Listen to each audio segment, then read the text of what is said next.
trend at the moment where you're not getting over the line? What's your approach towards the players with your messaging at the moment, given you're in games but not winning games?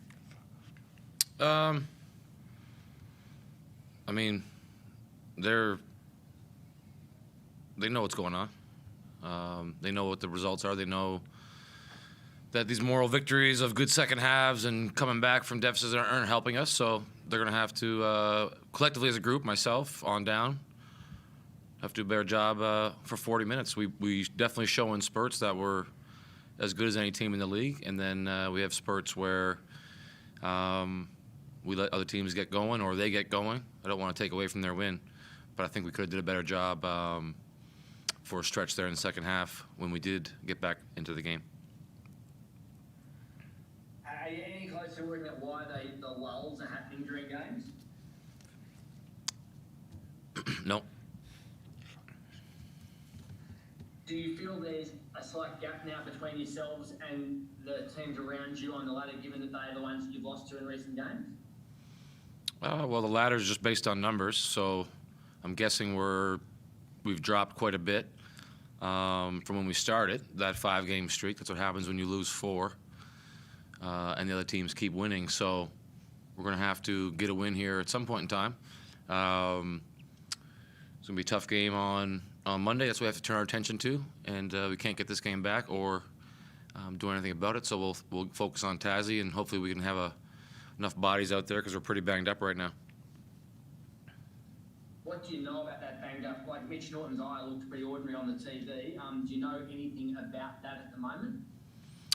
I haven't talked to anybody yet. I know Vic was pretty banged up at the end of the game. Mitch, I don't know how his eye looked, but that's one of the toughest kids I've ever coached. If he can't come back into the game, I don't think it was normal. So we'll have to figure out tomorrow where guys stand, and we got a great training staff, and they'll do their best to get everybody out there. LT was banged up today. I'm sure other guys got some knocks during the course of the game. It was a physical game, so whoever's available is going to have to give it all they have on Monday. And was Vic a cork, or was that an ankle sort of, or knee the way he landed? Do you know what his problem was when he limped off? I think it was a cork, but I'm not sure.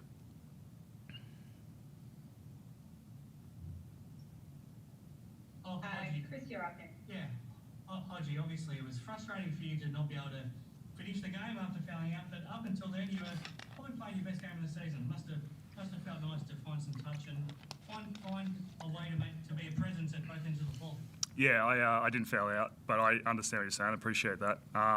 Yeah, it was a good game for me, which is great. Thought I had a good impact, which is I'm proud that since coming to the organisation, I don't think I've been able to give my best yet. Obviously, through getting hurt, then getting COVID, then obviously through my own fault with the suspension.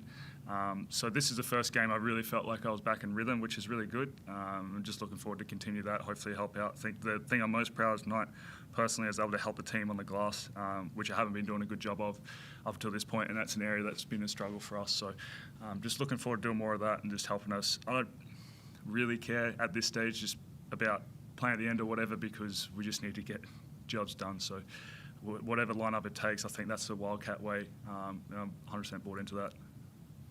Sorry, you are right, you didn't foul out. But aside from that, it looked like you were just feeling more confident out there. You looked like you were feeling, I guess, more in tune with everything that was happening and started to feel good. Are you hoping you can now keep that going into Monday and the rest of the season? Yeah, I think I talked to my mental skills coach and stuff a lot during this season. I think at the start of the season, I put a lot of pressure on myself coming to this organisation, and I was probably too serious, and it's not really my personality to be like that, but I was trying to be too focused, and obviously you've seen that spill over into frustration and things like that.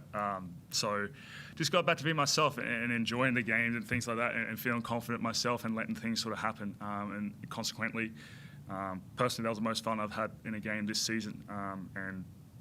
But obviously it's not about me, but yeah, just need to get it done, man. What are your thoughts on playing the Jack Jumpers on Monday? Obviously, they're a different looking team without Magno there. They're a bit smaller. How does that sort of change your approach or the impact you might be able to have? Yeah, I mean, I'm not sure who they start in 5 now. McIntosh? Jet. The Jet. Well, yeah, I obviously played with and against Will. He's a hell of a shot blocker. I think one of the best natural shot blockers I've ever played with. So having him out is awesome for me. But they're still an unbelievable defensive team. And obviously offensively, I mean, you saw what they did against Illawarra as well. So I think I've got a potential to have an impact there, but time will tell. I guess we'll see come Monday. And Scott, what are your thoughts on that game now on Monday? I mean, it's going to be another battle. Every game's a battle. That's our issue, is we don't recognize that the battle is 40 minutes. And I feel bad using that term based on what's going on around the world, but I think everyone gets my point. You know, we have some positives to build on. Our rebounding's improved. Hodgie alluded to it. We did a good job on the glass tonight. It was some other things that broke down. So we just got to try and get everything, you know, clicking at the right time and get enough aspects of our game fine-tuned that we can put together a 40-minute effort. Randall, you're up. Hodgie, just a quick one, mate. I enjoyed your battle with Joe Cheek. Can you talk a little bit about what that was like going against the big fella?